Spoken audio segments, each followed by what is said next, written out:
Blah blah blah blah blah blah blah blah blah blah blah blah.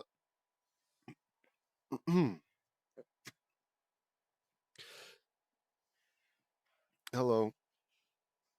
Um, I would have gotten this one out sooner, but earlier in the week. Well, I guess it's Sunday when I'm making this, so last week. But I got sick halfway through, and that really sucked. So, yeah. So and I mean the worst of it's behind me, but I'm still sick. So if I sound different and if I cough, which I probably will be coughing, I'll try to move the mic away when I do that. But still, just thought I'd let you know. Uh, yeah, I guess that's it. Here we go. Chapter 133, Patching Things Up, Done My Way. Missing a closing parentheses, but that's fine. Okay, tea set, glitter spray, and backup hair clips. As it says in the brochure, Bluebell Scouts have to be prepared for anything, says Lola. Yep, that's why I packed my toolbox, bug spray, and backup roll of TP, says Lana. I can't believe we're gonna be Bluebell, says Lola. Together, says Lana and Lola. I'm so excited for you two, says Veri. Thanks, Veri, says Lana. Did the did you girls know the scoutmaster at Camp Bluebell is my mother? Says Veri.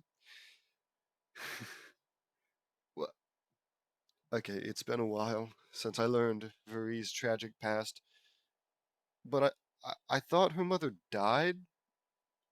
Was it that her parents died, or that she was just simply um, teleported into a different dimension?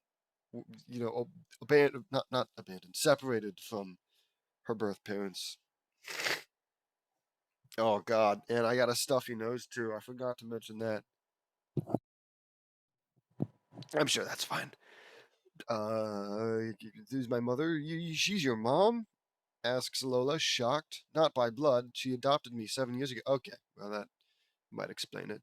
I've been very close to her, says Veri, pulling out a photo of her when she was 8 and the Bluebell Scoutmaster hugging and smiling. She is a wonderful parent, says Veri. I believe it, Veri. But we can't get ahead of ourselves. We gotta pass the tryouts first, which is why I'm giving you my lucky princess wand, says Lola, holding up said wand.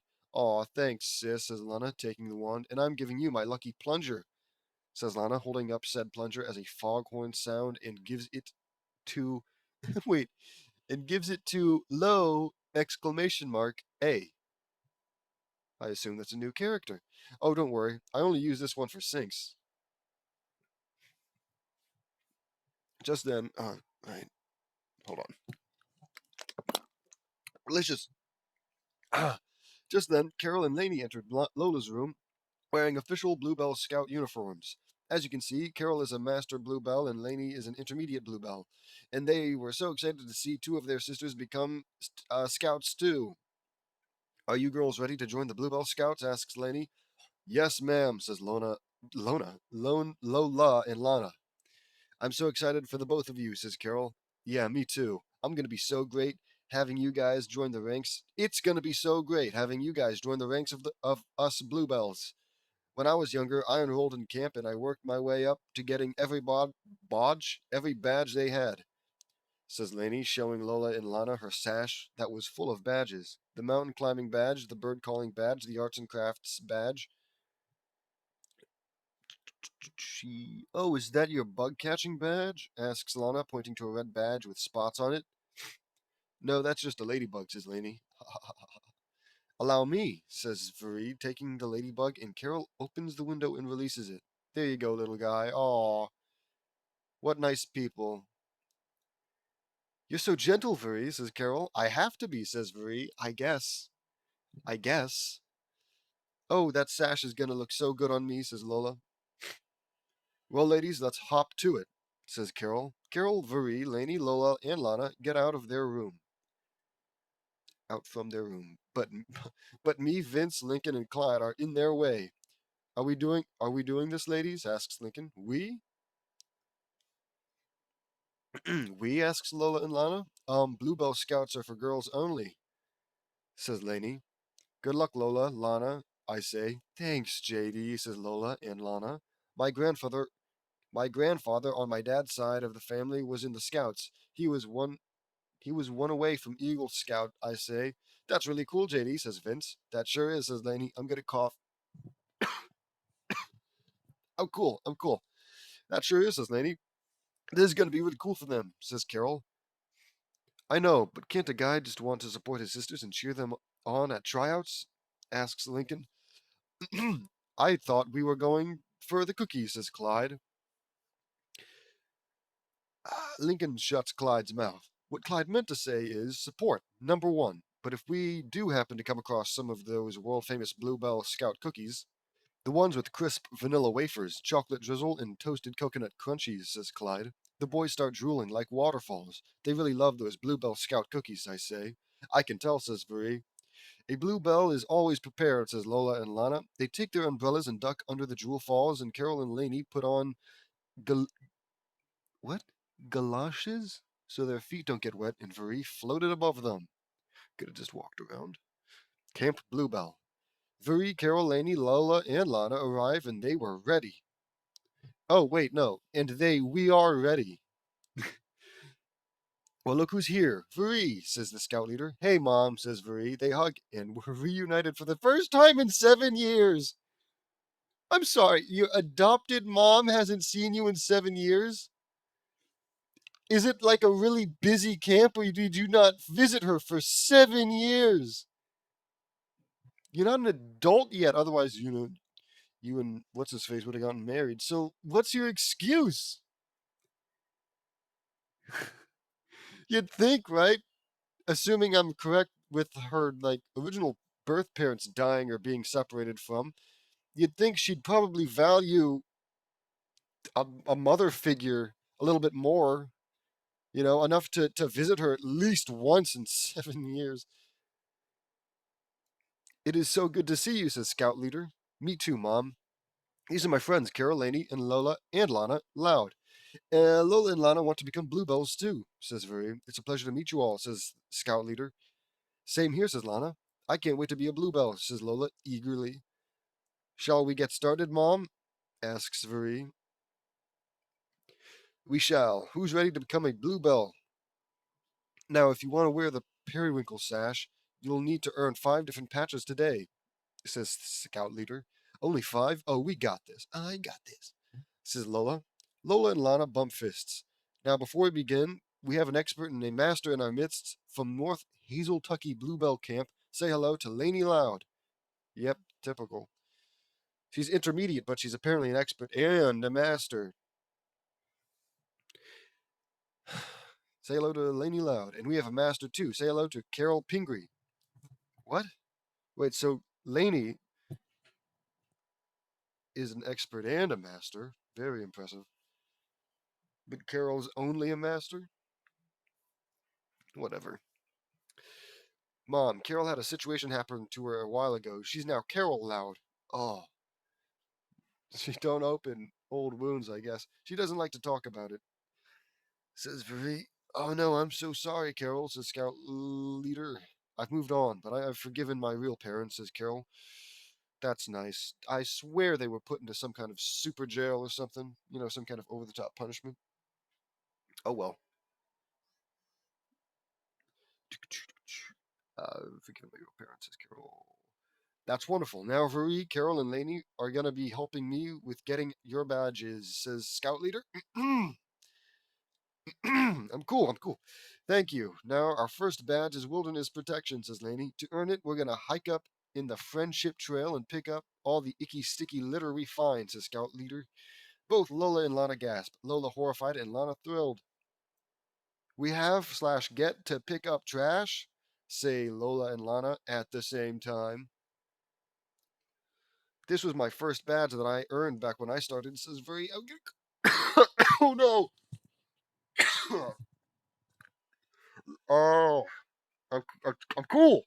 I'm cool. I'm cool. When I started, says Veri, Lana is collecting a lot of garbage and picks up an old sandwich. Spicy Italian, says Lana, sniffing. You. Lola is staggering while collecting her trash. You. She screams, then runs away.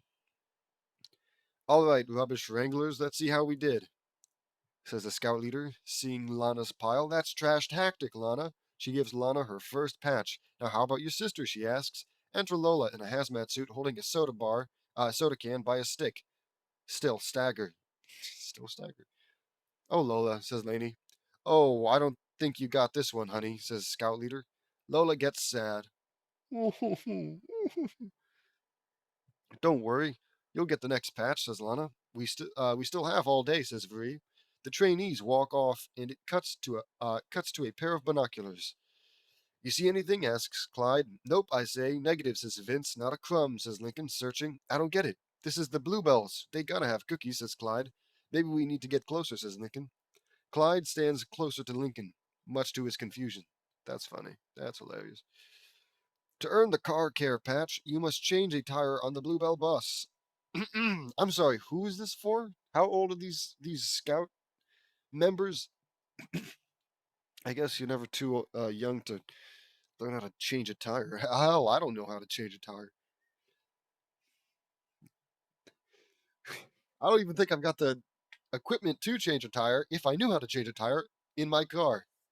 I know I need a tire iron and a tire. I don't have. No, I've got a tire. I think. I don't have a tire iron.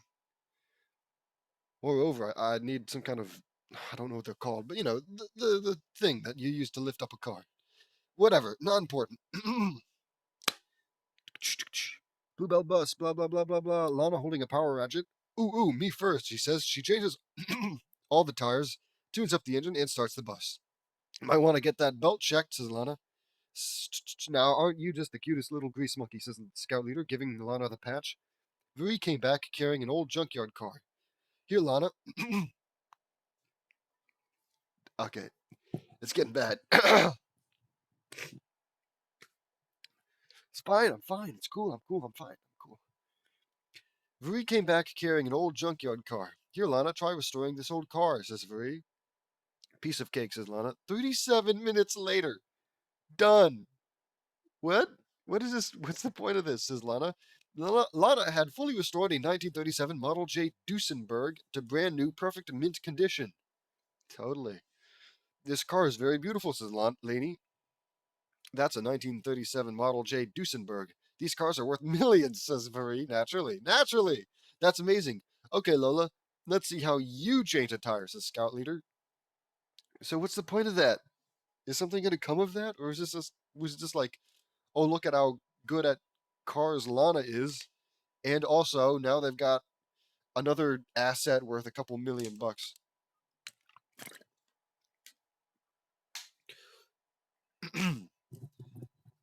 Hold on, there we go. Let's see how you change a tire. Lola holds out a business card. My auto club. Ask for Darcy. She's terrific. She is terrific, says Lola. Sorry, dear. That's not the Bluebell way, says Scout Leader. Come on, Lols. You gotta up your game if you wanna be Bluebells. If we're gonna be Bluebells together. You got this, girl, says Lana. I got this. Slapping her. Ow, she says in pain. To earn the rod and reel patch, you must catch a fish.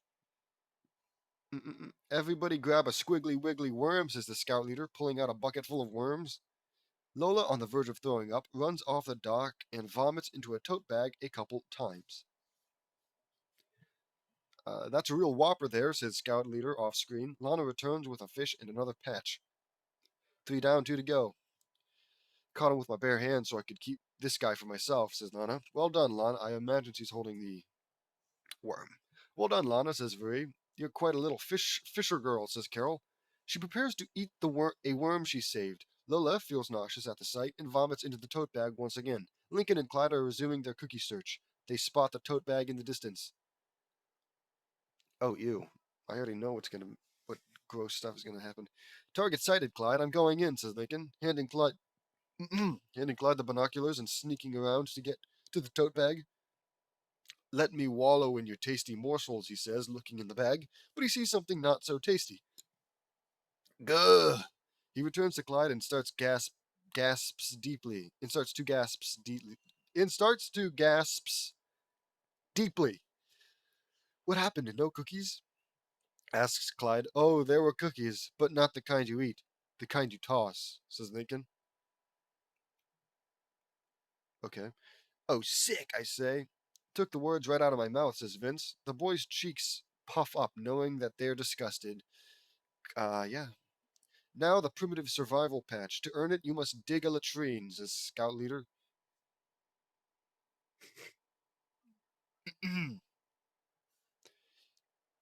And somehow I lost my spot. It's a hole you poop in, says Lana, smiling widely. Well, I skipped. That sounds French. A latrine? What is it? Asks Lola. It's a hole you poop in, says Lana, smiling widely. Here we go, says Lainey, putting on noise canceling headphones. Oh no, Carol and Farid did the same.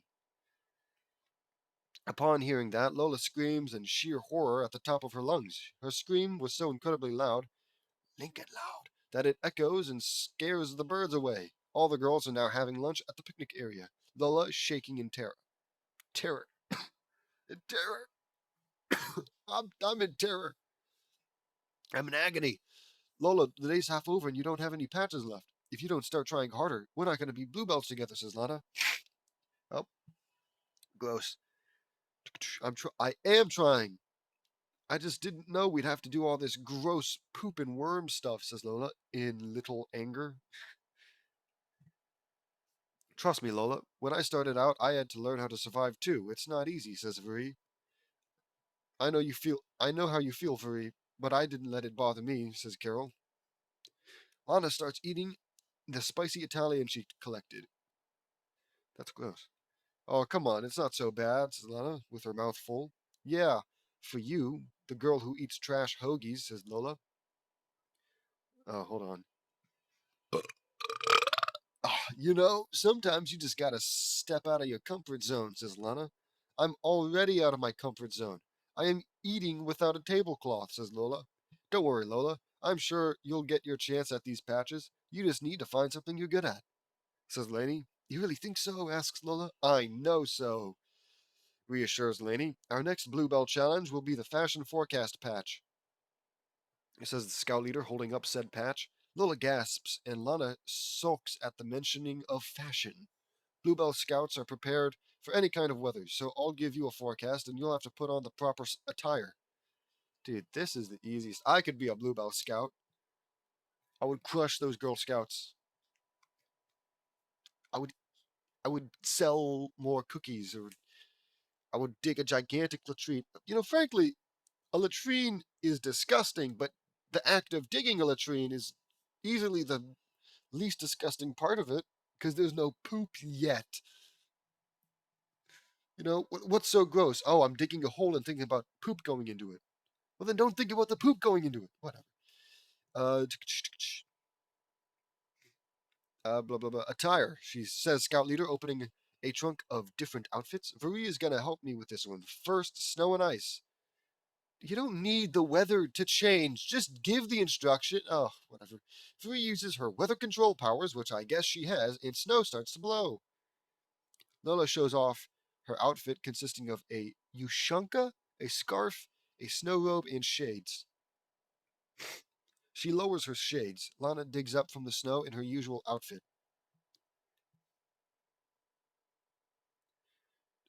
Sunny and hot, says Scout Leader, turning on a heat lamp. What? Wait, why not have Marie make it sunny and hot? Whatever. Lola wears sunglasses, a dress, and a sun hat. But Lana only wears sunglasses while lounging on a rock like a lizard. Rainy and wet, says Scout Leader. Fury forms, and then we're back to Fury. Rain cloud. Lola wears a raincoat and uses an umbrella, but Lana rolls in mud. Well, aren't you the prepared fashionista? Great work, Lola, says Scout Leader. She spots Lana in her original clothes. Oopsie daisy. Those don't look like the proper rainy day clothes.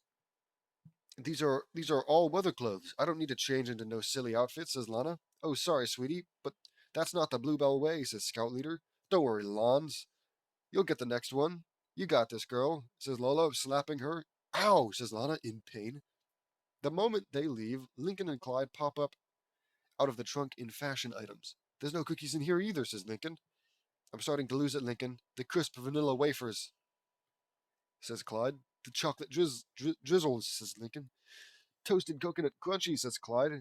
Both moan in ecstasy. Okay, let's maybe choose a different word. Besides, the only Girl Scout cookies I care about are Thin Mints. Pull yourselves together, goys. Pull yourself together, goys. I say, whoopsie doodle. Almost forgot. Almost left all those goodies behind. I'm losing it. Whoopsie doodle. Almost left all those goodies behind, says Scout Leader, retrieving her backpack. Of course. She had them on her the whole time, says Lincoln. Follow that backpack, says Clyde. They jump out of the trunk while Clyde is still wearing the dress he got stuck in. Clyde? Asks Lincoln. Oh, right. What was I thinking, says Clyde. Clyde puts on a tiara, lifts his dress up, and charges off. Lincoln looks at the viewers, confused, and follows. Ha ha ha ha. To earn the music maker's patch, you must perform the Bluebell song. Ready, Lola? Asks Scout Leader. Testing. Okay, Lola. Ready when you are, says Laney, testing the microphone. You can do it, Lola. Says Vree. Ahem. We are Bluebell's loyal, kind, and true bells. A better friend you'll never know, I guess. Says Lola. Sings Lola. Next up, Lana, says the Scout Leader, applauding Lola. Lana on the mic sings poorly and off key. We are the Bluebells, loyal glue and shoe bells. E-I-E-I-O, sings Lana, making noises with her armpits and drops the mic. The Scoutmaster, I thought it was the Scout Leader, is aghast at Lana's performance. Lana, what was that? Asks Lola. You know, I'm not good at this prissy, singy, dress-y junk, says Lana. Well, maybe you just need to step outside your comfort zone, says Lola. She walks off. Lana is shocked at what she said and blows a raspberry at her. To earn the sewing smarts patch, you must make a comfy wumpy sit-upon, whatever that is, says the Scout Leader, showing a sit-upon. Bluebells take these on camping trips so we don't have to sit upon the wet ground. Later, Lola shows her sit-upon. Very good, Lola. Excellent use of pom-pom fringe, says the Scoutmaster, giving Lola the patch. Lana, where's your sit-upon? Asks Lola, I guess. Lana is covered in tears, scratches, and sewing equipment from failing to make a proper sit-upon. This is dumb. I already have a sit-upon. It's called my butt, says Lana, sitting down. Ha ha ha. Time for the fitness fun patch, says the Scout Leader, wearing an aerobics outfit. She turns on the music and puts her backpack aside. Lincoln and Clyde peek behind the curtain. Goodies in range, says Lincoln. To earn this patch, get your buns in gear and boogie oogie woogie. Okay, says the Scout Leader. She and the trainees are doing aerobics, while the rest are doing fine. Lana keeps tripping over and falls on Lola. Whoa, says Lana, losing her balance. A push broom pulls in the backpack, courtesy of the boys. Yes, we finally got it, says Lincoln, opening the bag only to find sashes. What? It's just a bunch of blue sashes, says Lincoln. Actually, they're more of a periwinkle, says Clyde. Lana trips one more time, knocking all the trainees and the Scout Leader about. The Scout Leader grabs hold of the curtain, which tears down and reveals Lincoln and Clyde. Ahem. Lincoln and Clyde see Laney not happy about destroying the stage. Hey, Laney, how are the twins doing? Asks Lincoln. Laney continued to glare at them as she grabbed back the sashes. We weren't looking in that bag for cookies or anything, says Clyde. Lincoln nudges him. Laney, dear, I'll handle them, says the Scout Leader. Cut to the camp gate. And stay out, screams the Scout Leader off screen, kicking Lincoln and Clyde out. But not the other two, who are so unimportant they may as well not be mentioned. So, come see, come say, whatever that means. And stay out. Oof, says Lincoln and Clyde, landing in a bush. They found you two, huh? I ask. Yeah, says Lincoln, groaning. Ugh. Well, girls, only one patch to go, and this one's a mystery challenge, says Scout Leader, holding up 5 envelopes. You must choose an envelope and complete the task inside. The girls all get their envelopes. We each got 4 patches, so we both have to get this last one, says Lana. I know, so please don't blow it, says Lola. Me? You don't blow it, says Lana. I'm just saying, you better hope the challenge doesn't require you to act like a proper lady, or we're never going to be bluebells together, says Lola. Well, you'd better hope it doesn't require you to get your precious princess paws dirty, or we won't be bluebells together, says Lana. Maybe I don't want to be bluebells together, says Lola, angry. Maybe I don't either, says Lana, also angry. Fine, says Lola. Fine, says Lana, I mean. The two then part ways to do their challenges. Your challenge is to host a fancy schmancy tea party. Yes, now where'd I packed that sugar bowl, says Lola, rummaging through her backpack. Meanwhile, your challenge is to set up a cozy wozy campsite.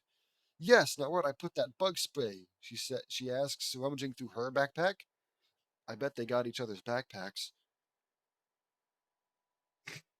I'm totally in. I don't care if Lana makes it or not, says Lola. Oh, I'm totally in. I don't care if Lola makes it or not, says Lana. Wait, yeah. Just then, to their surprise, they pull out their packs. They pull out from their packs the lucky charms they gave each other. Aww. Later, the Scout Leader is checking on Lola's tea party.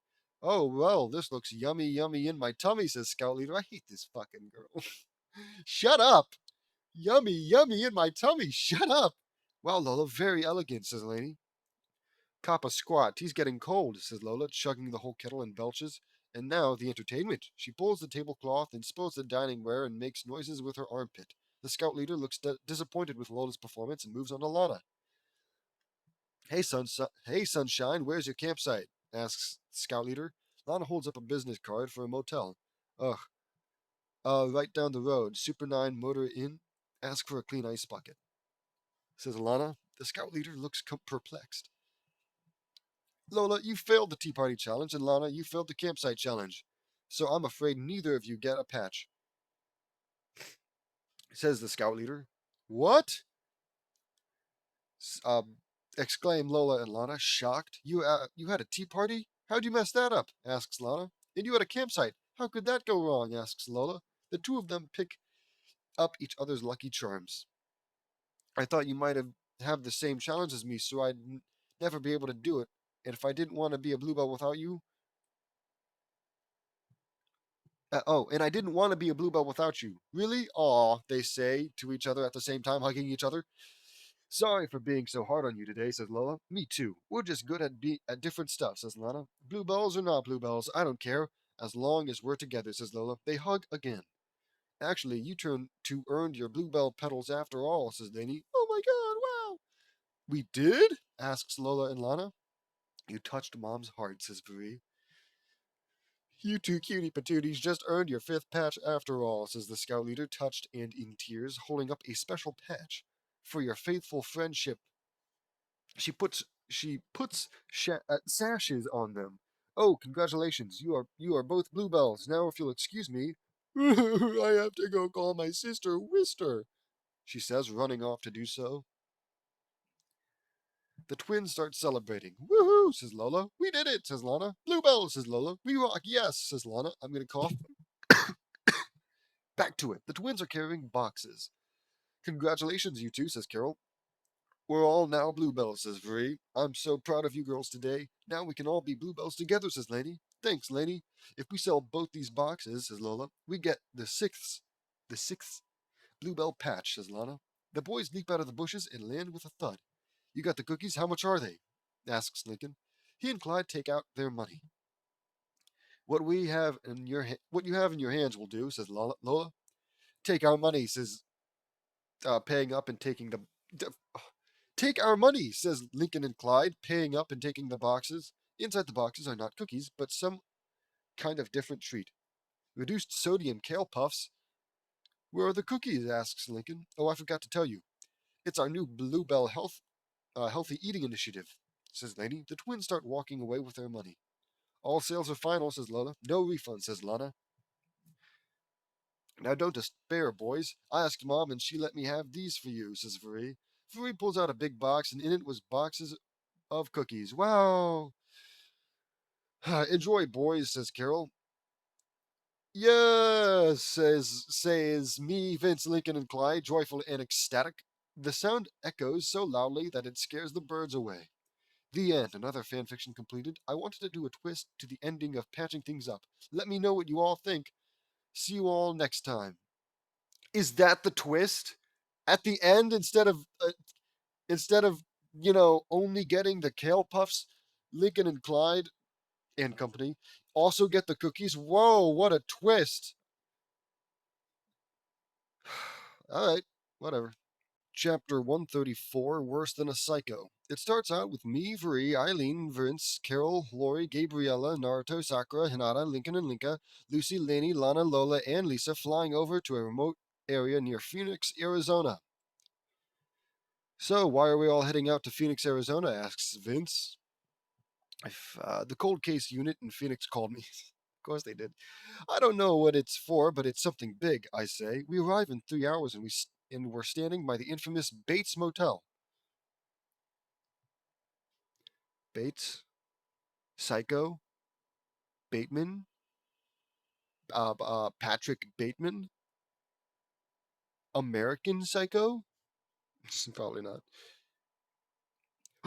That's the infamous Bates Motel. This hotel was the site of the notorious Bates Motel murders, says Lucy. It's also the setting of Alfred Hitchcock's Psycho, says Elaney. I watched the Psycho series, and Norman Bates was one really screwed up guy, says Vince. No kidding, says Laurie. Norman Bates had what's called dissociative identity disorder, street name split personality. He killed his own mother and kept her body in her bedroom and made the illusion that she was still alive. He was arrested years ago and sent to a maximum security insane asylum for life. That's pretty scary.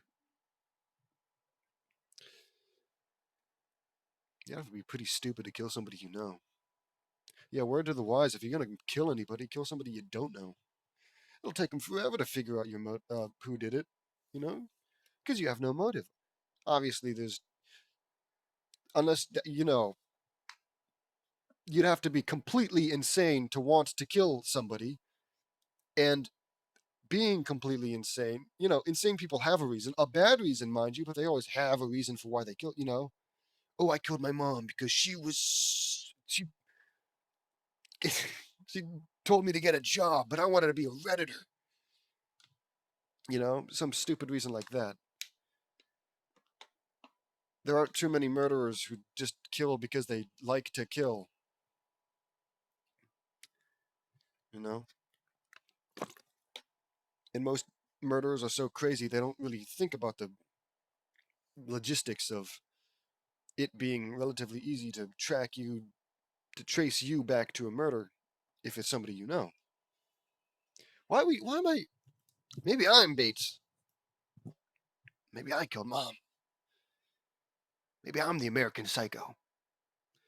Anyways, split personality says Lisa. That guy has some major league screws loose, says Carol. No kidding, I say. I think we've been called here to investigate where Norman buried the bodies of his victims and see if he's connected to the murders of more victims than people don't know about. If there's any more. If there are any, says Naruto. Let's check out the hotel and search the area, says Vince. Good idea, I say. Oof. Excuse me. Yeah, they're gonna get in there, and like after 5 minutes, he's gonna like lift up a rug and find documents listing all the people he's killed because that's just how cool. Or, you know, it's another one of his uh, abilities that he doesn't even know about. Where he just happens to be a really good detective, like the Louvet, the recent jewelry heist that happened at the Louvet Museum, something like that. And like some detective who was sent on the case solved it in like 4 days. And if the image I saw of him is true, then it's like, you know, he's a good detective from the way he dresses, assuming that was the real image of the detective who solved the case. But you know, I'd like to think it is. But anyways, if there are any, let's check out the hotel. Search the area, says Vince. Good idea, I say. Good ideas. It's the only idea. Where else are you gonna go? We go into the motel and we saw that it was a nice hotel. This is a nice hotel, says Lana. I would give it 3 stars out of 5. Well, then it's more of just an okay hotel. Maybe a little above average. It's hard to imagine that Norman would turn such a beautiful hotel into a killing trap, says Lenny. No kidding, says Naruto. He needed to be stopped or he was gonna keep on killing, says Sakura. I'm sure he was. I agree, says Hinata. Can we keep this moving? Are we gonna find any evidence, asks Nika. From what I know in forensic science. Oh, let's hear it. Homicide detectives spray the place with a chemical called luminol. It reacts with the iron component in blood, and when viewed under ultraviolet light, it glows a neon aqua blue, says Laney. Exactly, says Lisa, handing a bottle to me. Here's some luminol. Thanks, Lisa. Okay, I say. I spray the whole interior of the house from top to bottom. Oh, whatever. Okay, it's all sprayed. Now watch. This, I say. My eyes glowed neon blue, and what I saw was absolutely horrifying. Sweet gravestones. This whole house is completely saturated in blood. I say, whoa, that's unlikely. I mean, it'd be pretty cool though. That or it's like those hotel uh shows that like take an ultraviolet light, you know, and shines it across like a bed and then shows all the pee and other unmentionable stains that cover it. Maybe you're just in a very, very weird house where people did very freaky things to one another. I guess that was always true, wasn't it? You know. Anyways, it's all sprayed. Now watch this. Blah blah. Gravestones, all saturated in blood. I say, I form a viewing window with my magic, and everyone saw what I was seeing. This whole house is inundated in blood, says Lucy. This is horrifying, says. Uh-oh, I'm gonna cough. Okay. Sorry if I infect anybody over the internet. Yeah, maybe I give your computer, your phone a virus.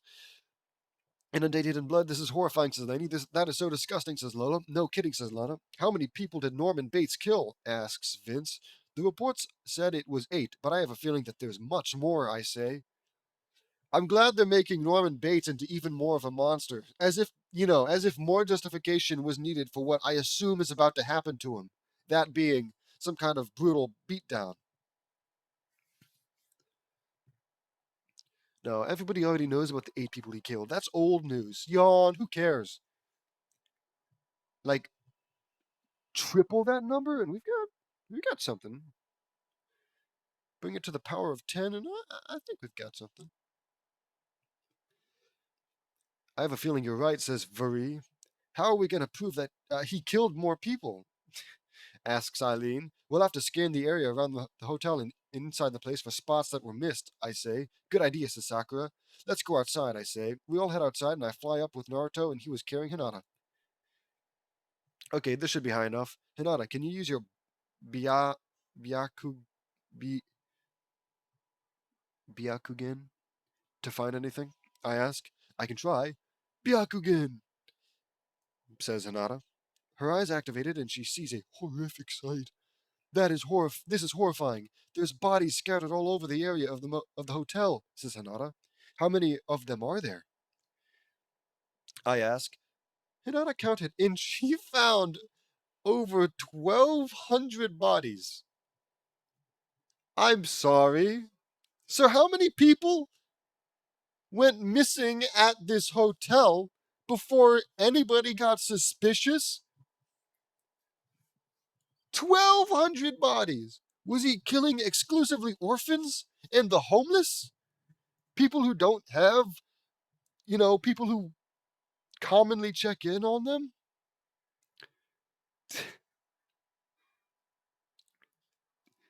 That's whatever. 1,212 bodies, says Hinata. Me and Naruto gasped. This is worse than we all thought. And they only found that he killed 8? Really? They missed what? 1,204 bodies. Whatever. I'd better make a map and mark the locations, I say. I take a picture of a piece of paper out, and with my magic, I make a viewing window and draw the area and mark the locations of the bodies with red X's. And mind you, I don't know how Hinata's thing works, but this is supposedly on the outside only? Maybe there's like an extra 500 inside. Who knows? Who cares? With red X's. Okay, now let's call the detectives, I say. We do so, and I tell them everything. In a period of hours, we all dug up the 1,212 additional bodies and got them for forensic anthropology and autopsy. They were all stabbed to death. Okay, but how long has it been? Because I don't know when this whole like Norman Bates was put in the asylum thing happened. But if it was, even 10 years, I'm not sure. Like at what point the human body goes from being from human to skeleton. At what point does it stop decaying? And at what point in the decaying process does it no longer become viable to look for that kind of evidence, forensic stuff? Like, oh yeah, sorry, he's been dead for 3 years. I can't tell if he's been stabbed to death or not because he looks like a zombie. That's just what I'm wondering.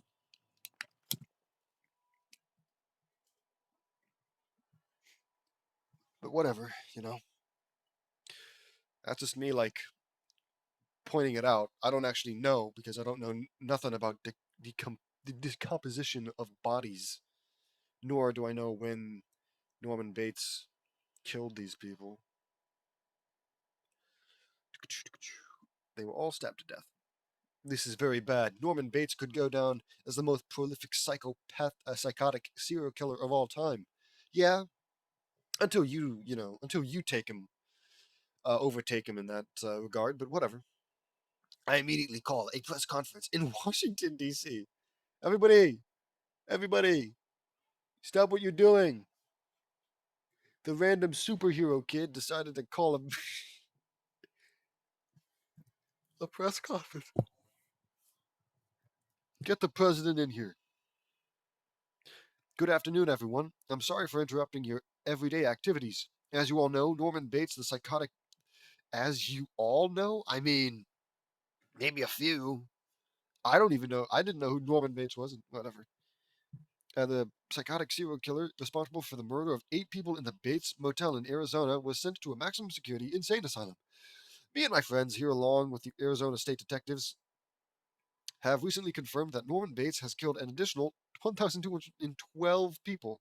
Oh, an additional. So the grand total is 1,220. Here's the pictures of all the people killed with the help of my friend Lucy Loud in forensic anthropology.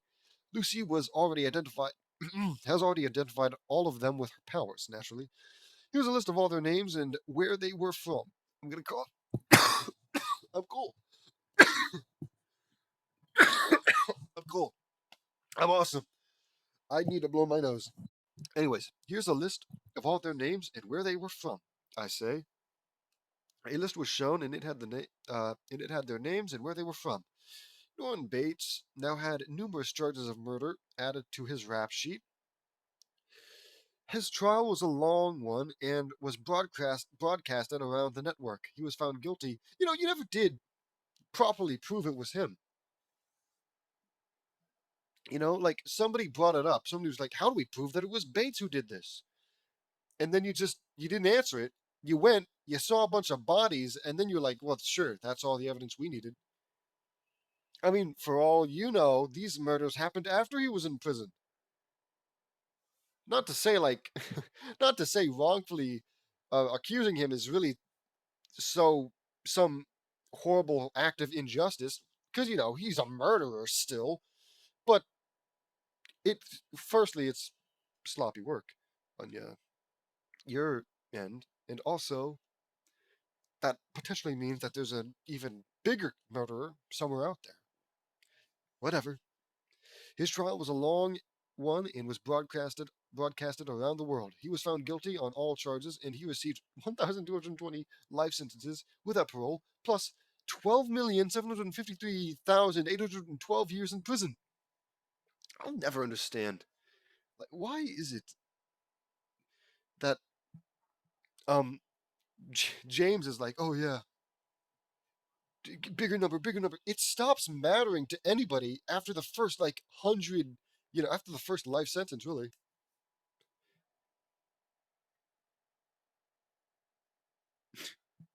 So just what's the point? Is it just to show how much screwed over he is?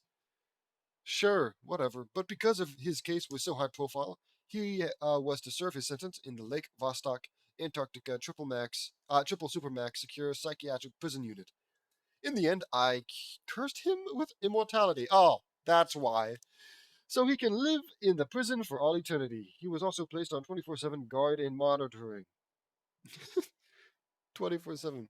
So for the next 12 million years, guards are going to people are going to make actual careers and lives out of guarding this guy 24/7.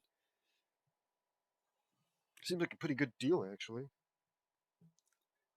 Frankly, simply because it's just a guy, and also because there's no way James is gonna be like, oh no, a conflict chapter where the Vostok prison was broken into, and some of the gang's most notorious villains are back at large. There's no way he's gonna do something like that. Anyways, back home, I showed everyone what has happened to Norman Bates. I had a viewing window open, and we saw Norman thrashing around in his bed while being restrained and strapped in a straitjacket.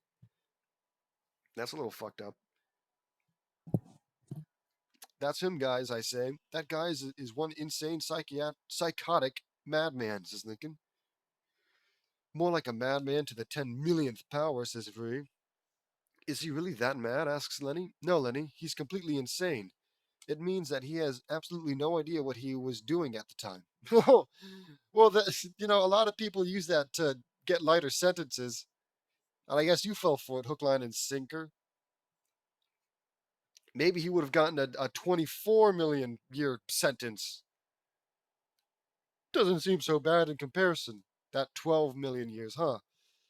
Whatever. Uh, no idea what he was doing at the time, I say. I'm glad he's gone for good, dudes, but in my opinion, he should have gotten the death penalty, says Luna. Yeah, he should have gotten that, but the judge ruled that he was too incompetent to face the death penalty. So they sentenced him to all that time in Antarctica. I never looked at this image now I think about it. Wow. Scary.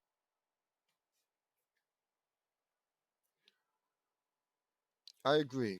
I've always been a strong believer in capital punishment, but I think the death penalty is too easy for him, says Veri. That's some fucking interesting lore for Veri. She's a mermaid. She's from another dimension. She is a strong believer in capital punishment. You're right about that, says Lincoln. From what I remember, Arizona is one of the states that does the death penalty, says Vince. That's correct, says Lisa. Lisa shows a chart of the United States that had the states that do the death penalty.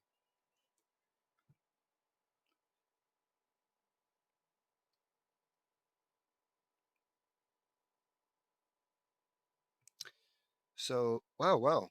Well, this is from 2016, so maybe it's different, but that's a lot more than I expected, actually.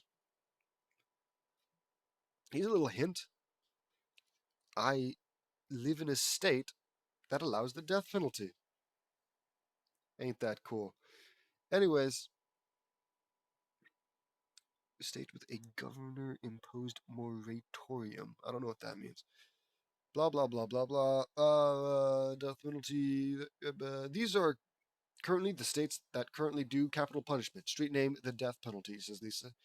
I hate you. I hate Lisa. I honestly gotta hate Lisa right now. There are currently 38 states that do the death penalty and 12 states that and 12 states don't have it. The reason that it's not working out so well is because of money. We don't have enough money to pay for the chemicals and equipment needed. Then just, I don't know, throw them off a cliff, you know? I mean, I know it seems a bit grisly and all, but do people who, like, perform these heinous acts of murder really deserve a humane death? I mean, we don't have to make it super painful, you know. I'm not saying, yeah, slowly carve into his throat with a hatchet. No, just throw him off a cliff. You know, maybe it'll be horrifying, but if if it's a big enough cliff, he'll die on impact. It's quick. It's not costly. It's probably painless. It's more painless than the electric chair.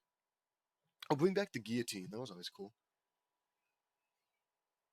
Get back into those French Revolution days.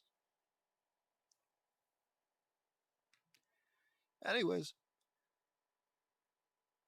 we don't have enough money to pay for the chemicals and equipment needed, so it's best to let the criminals rot in prison for the rest of their lives and let them suffer. Yeah, but isn't that a drain on money too? You know, because you got to keep those prisons stocked for the prisoners. Got to keep the lights on. More prisoners means more water used when they flush toilets and take showers and drink water. Oh well. Think of how much money you're gonna spend over the millions and millions of years, dude. The Earth is gonna be dead by the time he finishes his 12 million year sentence. You know, the sun's gonna expand and swallow us whole by then. I don't know, maybe, but still, whatever. You're you're right, JD, says Nico. Yep, if those chemicals down in Lake Vostok criminals in Lake Vostok ever escape, they will freeze to death down there. The temperatures can plummet to negative 130 degrees Fahrenheit with negative 165-degree wind chill, whiteout conditions, and zero visibility. I say, that is bone chilling. I'm gonna cough. I'm cool, says Eileen.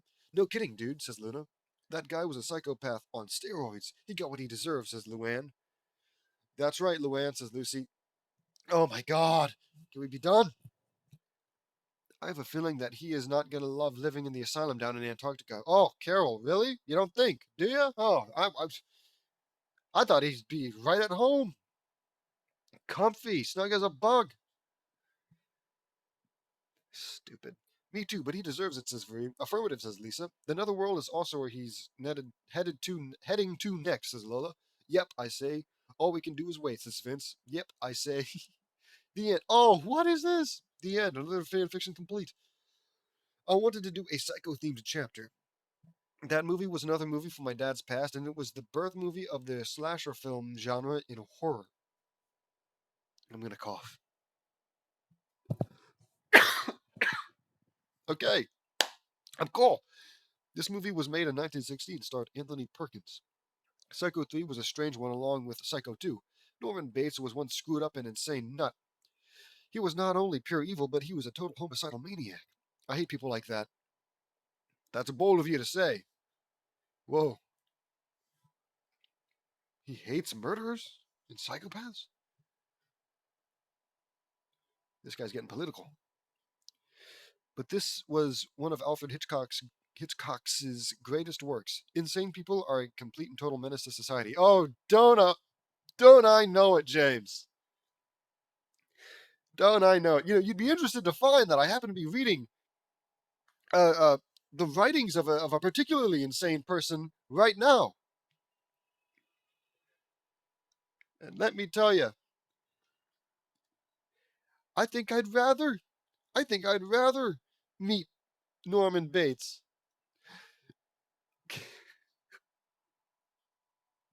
Probably not. Even still, though, this is stupid.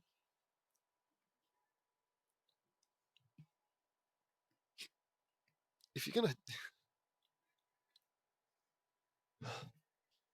if you're gonna write stuff like this, take a writing class. You know, or just like use common sense to cut out obvious things. That way, I'm not reading like 20-minute recaps that take up a fourth of the chapter, or 30-minute introductions that take up a half of the chapter, That's all I need. That's all you need to be better in my eyes than Norman Bates. Obviously, I'm joking. Anyways, greatest works, insane people, and menaces, and they only deserve to be put away for life. Okay. Well, I'm sure some of them can be, you know, redeemed, taught better. Maybe they are a complete danger to not only everyone around them but also themselves. Schizophrenia is a source of insanity because of hallucinations, delusions, and your brain is slowly dying. Everyone's is really. I saw in a documentary, that people that have it have shorter lifespans. Schizophrenia shortens your lifespan by 25%, and people usually don't live past their 50s because of it. Bipolar disorder is bad too.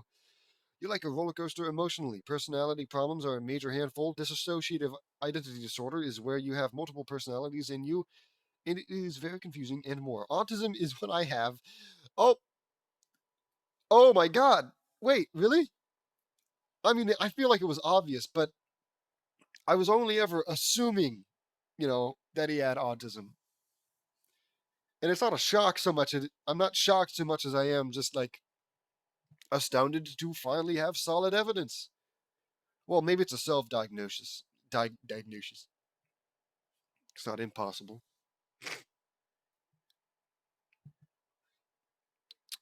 But even still, there we have it. In his own words, he's autistic. And every day with it is a constant challenge and it presents a new obstacle to overcome. That's nice. Uh, and I'm sure that sentiment should be held for a lot of autistic people who have trouble doing certain things in life because of their autism. But, harsh as it seems, I was really hoping that writing this fanfic was one of those obstacles that you just couldn't overcome. For the good of the world, really. We gotta lock you up in Antarctica. Anyways, new obstacle to overcome, but I've come to accept my problem. But anyway, let me know what you all think. Hated it. See you all next time. Psycho belongs to Alfred Hitchcock and Paramount Pictures. Chapter 135, The Keys to the Light. Oh, goody, this is going to be a long one. Me, Vere, me, Vince, Vere, Carol, Lori, Lincoln, and Linka, Lucy, Laney, Lola, and Lana. I'm reading them backwards first. That's weird.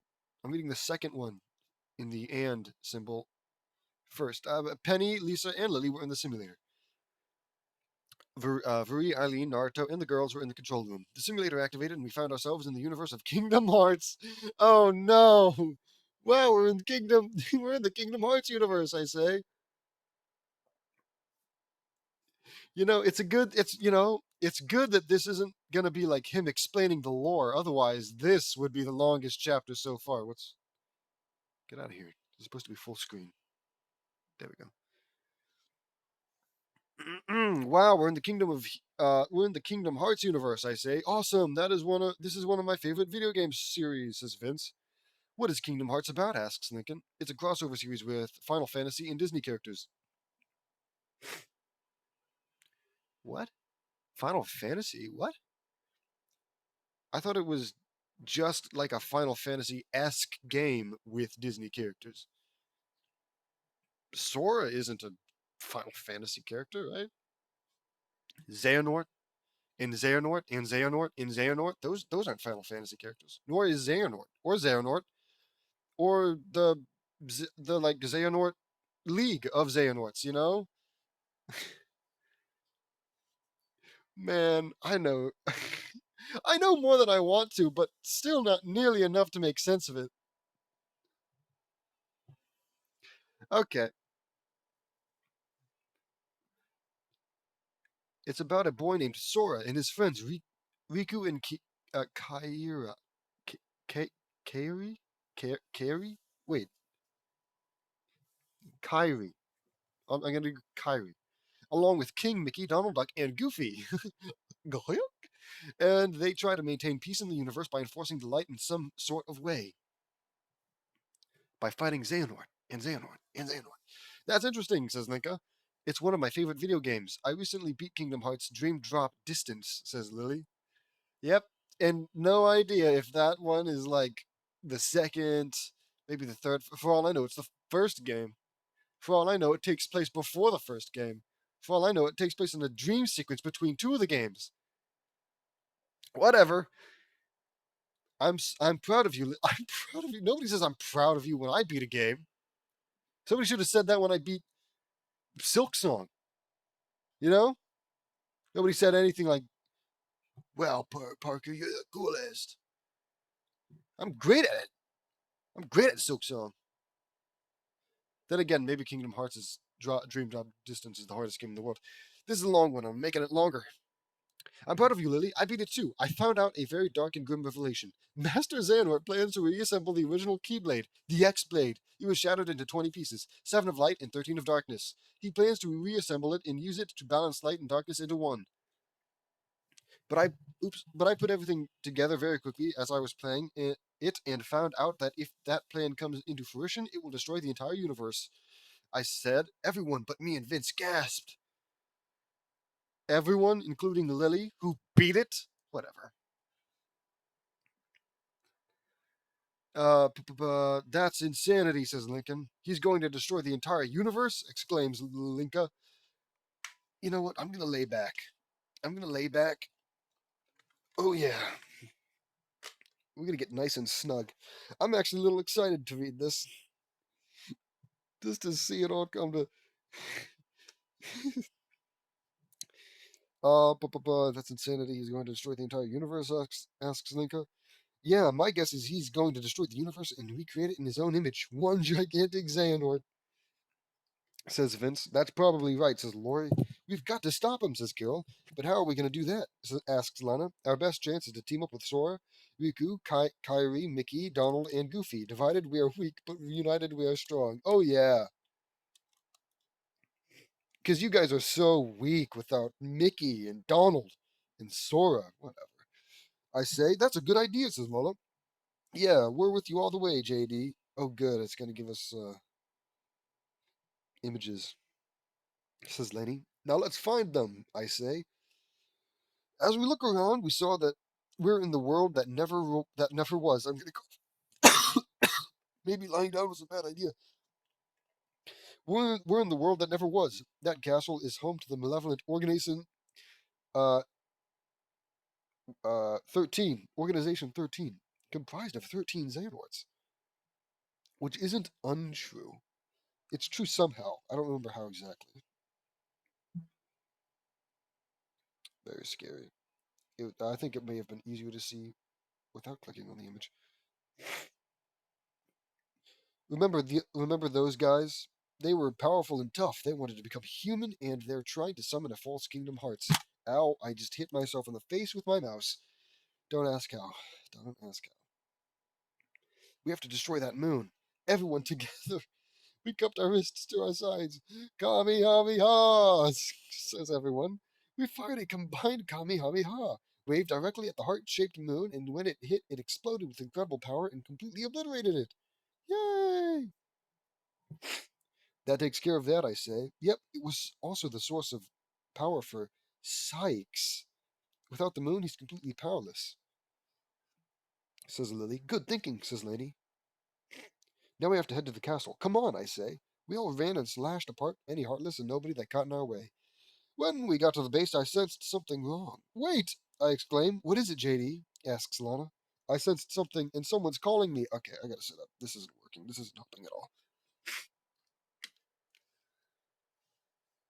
Someone's calling me, I say. Where? Says Laney. Shh, says Vince. I concentrate and hear a voice calling me from somewhere. Can anyone hear me? I'm in the realm of darkness. Isn't that Mickey? Does Mickey go into the realm of darkness at one point? Says question mark. I know that voice. It's Aqua. She's trapped in the realm of darkness, I say. Never mind. How are we going to get her out? Asks Lori. Says Lori. She doesn't ask. Aqua is one of the original Keybladers and was Kairi's predecessor. She met Kairi when she was a little girl, says Vince. I remember that, says Lily. I think I have an idea. I'm going to beam her here with my magic. Coal, I say. Can that really work? Asks Lori. Only one way to find out, I say. Hold on, Aqua. I chant an incantation. Jets, Jestikaga, Monotekala, Nestiga, Sarazan, Maro Kekat, Mario Kart, Harita, Noromoros, Nor. I chant. I fired a beam of rainbow light, and it opened up a portal into the realm of darkness. It worked! Exclaims Lily. He did it, says Lincoln. All right, says Lily. Wicked, says Lucy. Incredible, says Vince. I can't hold this for long. Aqua, can you hear me? I ask. Realm of darkness. I hear you, and I see the opening, says Aqua. Run to it. I can't hold this forever, I say. Aqua ran, and the portal was starting to close, and just as it was about to shut completely, Aqua got through it at the last possible second and made it through. Phew, she made it through, says Lola. All right, says Carol. She's falling. Carol, get her quick. Why Carol? There's like 20 people who can fly. Whatever. Get her quick, I say. Right, says Carol. Carol spread her wings and flew out and caught Aqua. Wow, she's beautiful. Oh, bet you. How much you want to bet they get added to someone's harem? Thor, Naruto's. Why not? He's got a pretty good collection going there. Right, says Carol. Carol spread her wings and flew out and caught Aqua. Wait, yeah, I almost forgot. Carol and Vince are supposedly dating. That's awesome. Are you all right, Aqua? Asks Carol. Yes, thank you, says Aqua. Carol flew back and to us, and she let Aqua down. I'm glad you're all right, Aqua, I say. Yes, thanks to all of you, says Aqua. I'm glad we could help. We should we should introduce ourselves. I'm JD Nuts. Oh, here we go. I'm JD Nutson, I say. I'm Vince Pusateri, says Vince. I'm Vuri Nutson, JD's fiance, says Vuri. I'm Carol Pingree Loud, says Carol. I'm Lori Loud, and these are my younger siblings, Lincoln, Linka, Lucy, Laney, Lana, Lola, Penny, Lisa, and Lily, says Lori. It's a pleasure to meet you all, says Aqua. Oh, goody, that one didn't take nearly as long. We have really big problems. Xehanort is going to reassemble the X-Blade and destroy the entire universe with the power of Kingdom Hearts, I say. He's going to recreate it in his own image, says Vuri. I always knew that Master Xehanort was a bad man. That was always up to no good, says Aqua. It's worse than that. He was behind everything that happened. He's now going to start the next Keyblade War, and we can't let that happen. We have to stop him, says I say. We have to stop him, says Aqua. And we will, says Lori. I'm thirsty. I'm going to take some more water to drink.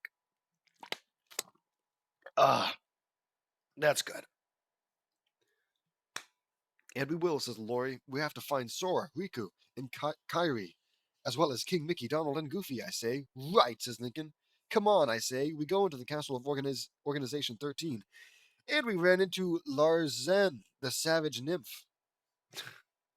What? Whatever. Larzine, the savage nymph, I say. That's right, says Larzine. Yep, moderately attractive, so we'll add her to the harem as well, I'm sure. What's with the mouth? Hold on. Bzz, bzz, bzz. Okay. This kind of funny looking. That's right, says Lozan. Elena, says Aqua. She gasped when she saw Aqua. Aqua, you're alive! Exclaims Larzen. I would have been trapped in the realm of darkness if it weren't for JD here. Swoon. What a man, says Aqua. So that's your real name. Elena, you were poisoned with lies by Xehanort. He's going to destroy the entire universe, I say. Elena slash Larzine, started to realize what's been going on. Yep, good. We can tell that JD had a particular fascination with this girl because she's instantly being redeemed. He's been using me this whole time, says Elena. Let's face Xehanort together, my friend, says Aqua. Aqua holds out her hand and Elena takes it. Let's, says Elena. Wow. Then Elena then got a cool keyblade made entirely out of lightning. That is an awesome keyblade, I say. It's really cool, says Lincoln. Let me help you all, says question mark. A figure came out and it was Xeon. Xeon, says Elena. I'm gonna cough. I'm so excited. Yes, I'm sick of Xehanort and I want to help you stop him, says Zeon. We should use all the help we could use all the help we need. Well, yep. Anyways, dude, character after character. We could use all the help we can need. That's not the saying, James. It's we could use all the help we get. We could use all the help we need. I don't even know what that means. I mean, I guess you could use all the help you need. Whatever. But how do we know this is not a trick? Asks Lincoln, suspicious. Yeah. How do we know that this isn't a trap? Asks Lola. I assure you that this is not a trap. I overheard you talking to Aqua, and I realized that that I was used for the wrong purpose. Oh well, I'm convinced. Let her in. Give her your warmest knife so that she can hold it against your back when you're cold. That's a very. I wouldn't expect everyone to get it, but that's a very intelligent joke. I would explain it. I, there's really no reason to explain it. It's too complex. It would confuse and befuddle anybody other than myself and maybe like Einstein. I was going to say Stephen Hawking, but I don't want to be associated with him. Anyways, wrong purpose, says Eon. From what I remember, Organization 13 is actually the remnants of Xehanort's souls, says Vince. Yeah, I knew that a little bit, kind of. So they are the very pieces of his evil and twisted heart, I say. Yep, and you'd think it wouldn't be so easy to just say, oh yeah, I'm going to go up against him. Then again, I guess Harry Potter was fighting uh, uh, Voldemort despite being a Horcrux for him, having a piece of his soul inside of himself. So if it's anything like that, then I guess it's not unbelievable to think that they can fight against Xehanort. I'm cool. I'm cool. I'm cool. I'm cool. Just gotta get my water. It's good. Ah, I'm cool. Ah, okay. Xehanort's souls, very pieces of his evil and twisted heart, I say. Yes, and if we kill all the Membles, then we destroy him, says Vince. Wait, so you gotta kill him? If only it were that simple, I say. You will pay for this treachery, Xeon, says question mark. A figure came out, and it was Marluxia, the graceful assassin. Marluxia, the graceful assassin, I say. Wow, so cool. Marluxia. That's correct, says Marluxia. That's a nice scythe you have there, says Laney. Thank you, says Marluxia. Laney then got the drop on him and kicked it out of his hand and slashed him in half, right down the middle, killing him instantly. And here I was thinking it was going to be some kind of little fight. Not even. Nice work, Laney, I say. Thank you. I think this scythe would be perfect for me, says Laney. Doesn't she have a Dragon Ball sword? All right, back to normal.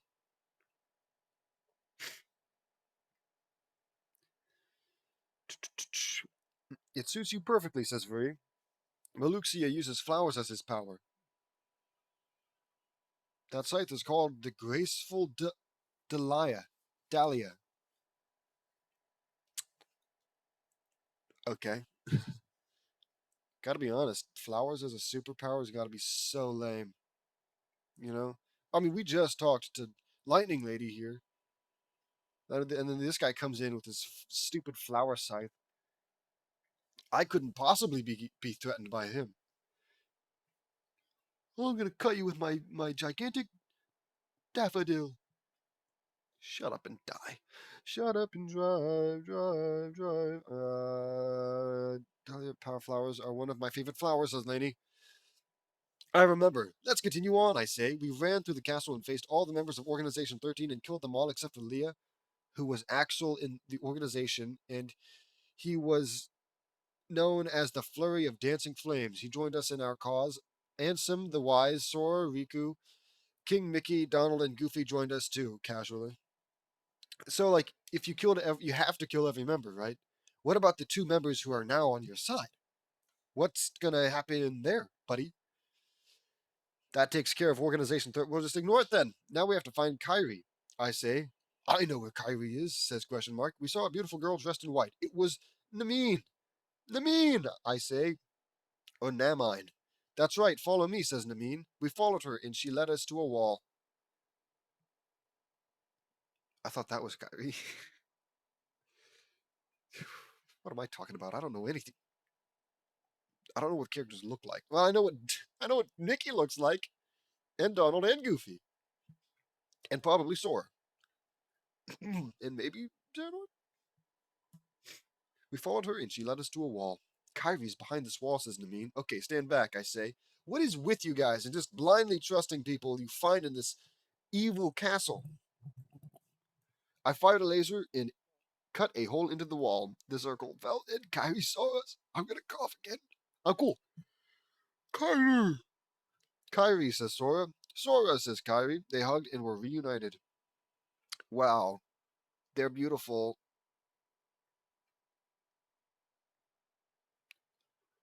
Maybe Sora will become a returning character and he'll get his own harem. I'm glad you're alright, says Sora. Me too, says Kyrie. Kyrie, it's such a pleasure to meet you, I say. We introduced ourselves and revealed everything that Xehanort was planning. That monster!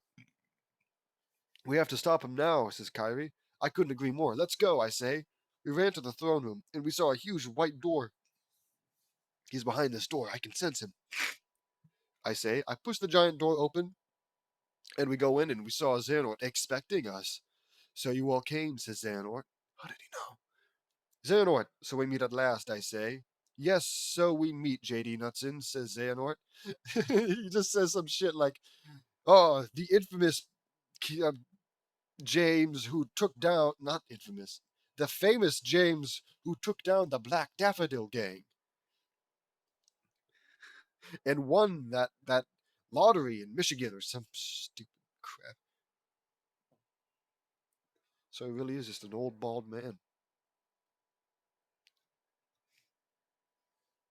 You're gonna pay for everything you've done? I say, yeah, it's over, Xehanort. We won't let you destroy the universe, says Sora. You're going down, says Riku. Riku? We won't let you get away with all the pain and suffering you've caused so many innocent people, says Kyrie. We shall see, says Xehanort. Ansem, my friend, you haven't changed at all. Last time we saw each other, he says to Ansem, and it will be the last time, my old friend. We won't let you get away with everything you've done, says Ansem. You're gonna pay for your crimes, Xehanort, says Lincoln. I unsheathed my sword, and we all stood ready to fight. Let's do this, I say. Xehanort had his own Keyblade. Let's dance, says Xehanort. Oh, this is so cool. I go Super Angel 3, Lady goes Super Angel 2, and Free goes Super Angel. We all rushed him. The battle that will decide the fate of the universe had begun, and I'm sure it'll basically be over before we know it. It was an extremely violent clash, and we were fighting Xehanort with everything we had. Xehanort was an extremely formidable adversary. Sparks were flying everywhere, and massive explosions were destroying the castle. Massive shock waves from our punches and kicks were blasting apart the whole castle bit by bit. And if that weren't enough, I have something in my eye.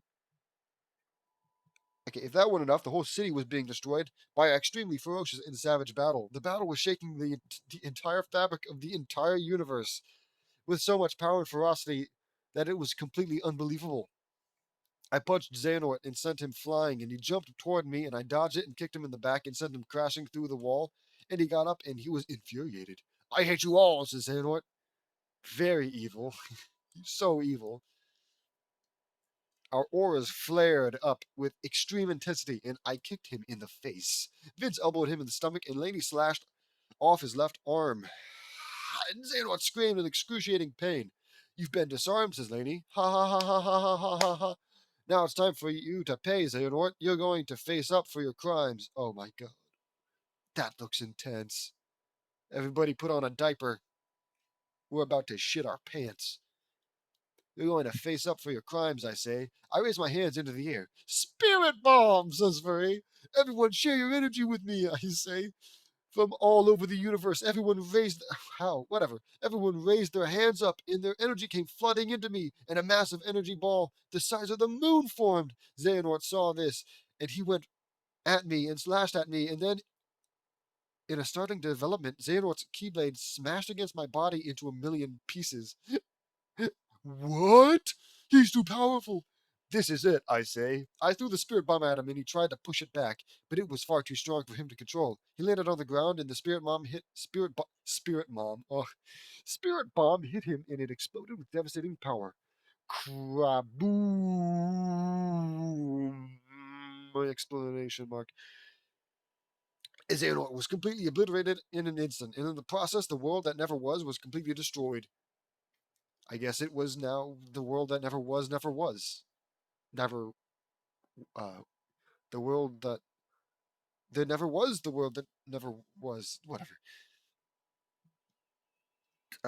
When the smoke cleared, Viri had all of us floating in the endless void of space in a force field bubble.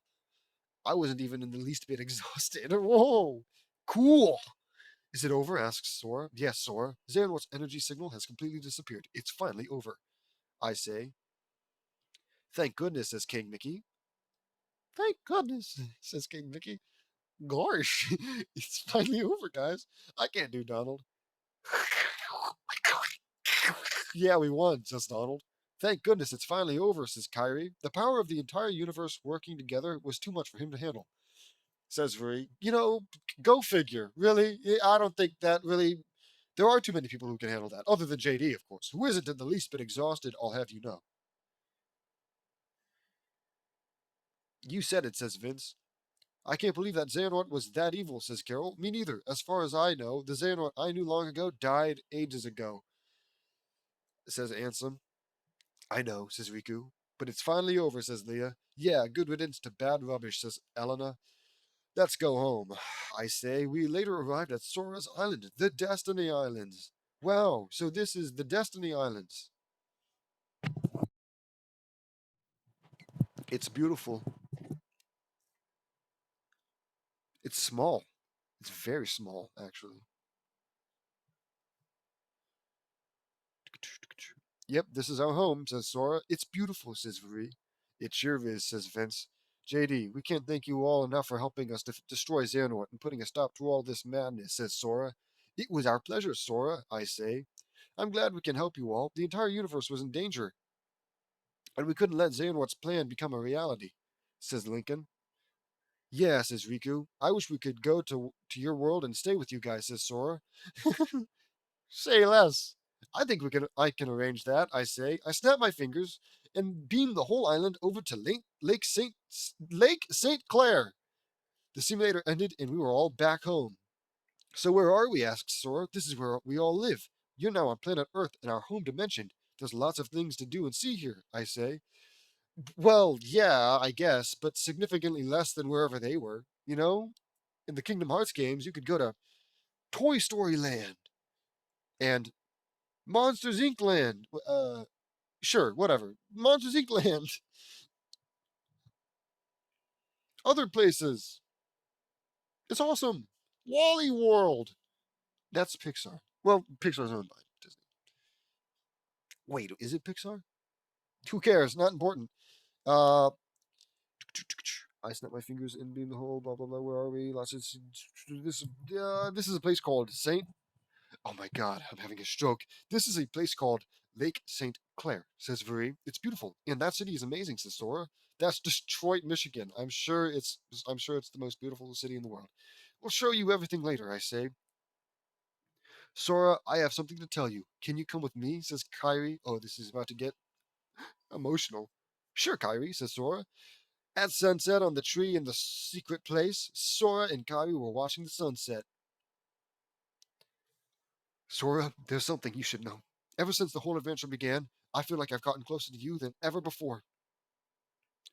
You saved me from being used as a princess of heart, and you saved my life more times than I can ever count. But now I realize that I have more than just a friendship towards you, says Kyrie. What are you saying, Kyrie? Asks Sora, who it's very obvious what she's saying. Sora, I love you. I love you with all my heart, and I want to spend the rest of my life with you, says Kyrie. Sora was shocked and he smiled. Kyrie, I love you too, says Sora. Then they surprised all of us and they kissed. What? Were you watching? Guys, weird. Let them have their moment. It was a truly romantic sight. Aw, says everyone. Sanctuary by Utada Hikaru plays. I always had a strong feeling that they were made for each other, I say. Me too, JD, says Vince. I've had that feeling too, says Lily. Well, guys, let's go home, I say. Yeah, I have a lot to tell Bobby, says Lori. I wonder what's for dinner, says Lana. I hear that Dad's cooking his Linzania today, says Lola. Your dad sounds like he makes really good food, says Aqua, who, for the... How? Okay, what does this Linzania? You hear that and you just go, oh, Michelin star chef. Oh, eat me. I don't know why this is the thing that ticked me off so much, but he sounds like he makes really good food. But what, because you heard them say, oh yeah, he's making this dish that to some might sound potentially like he's going to make lasagna out of some girl named Lynn.